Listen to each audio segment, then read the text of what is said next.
Ikaw bakit ka naman ikaw kabatang ikaw nakaupo na diyan, nakalupagi na.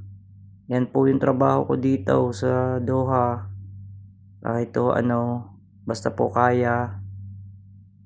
Yun nga pala po ay mixer ang ibabaw niya, yung faucet po. Kinakabitan po ng hose supply ng tubig. Kaya po nasa ilalim ako ng sink.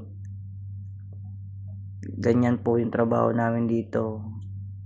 Nagiging tubero din po paminsan-minsan. Pero sa kitchen po, dala po lahat. Opo, hindi nyo nga po naiitanong, yan po ay talagang based in experience lang po talaga. Totoo naman po hindi naman talaga po ako marunong yan. Sa katagalan na lang po sa ibang bansa, kailangan pong pag-aralan para marami po tayong kaalaman. Kita nyo ba, si Kabatang ay kasya sa loob ng sink medyo nakakangalay din ho yan. Sink ho yan, sink. Lababo.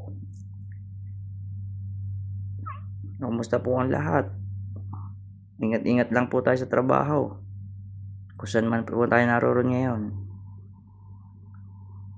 Sige Kabatang, bilis at tayo ay marami pang gagawin. Lupit, pasok sa ilalim. Fast forward na natin po mga ka-idol, mga Kabatang. At mga bilisan na po, ng madali. Yan na nga po. Okay, talagang po. Pandalas na si Kabatang. Yan pala po may drawer. Yan po, kinakabit na po ni Kabatang. Yo, ayan pa yung kanyang pinakasalaw. Paghusay. Yan. Tapos na po. Yan na po yun. Naikabit na po yung mixer. Okay na.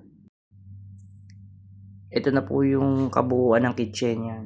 Yan po yung kitchen talaga. Ganda po ng hood nila ceiling type. Kami rin po yan, kung naalala nyo po yung mga vlog ko nung nakaraan, madidilim, yan po yung tinitira namin. Yan po yung mga oven, lalaki shout out kay June. Busy. Pagtanggal na pa rin ng sticker. Siya mga Kabatang, hanggang dito lang po tayo uli. Salamat po sa inyong panonood. God bless.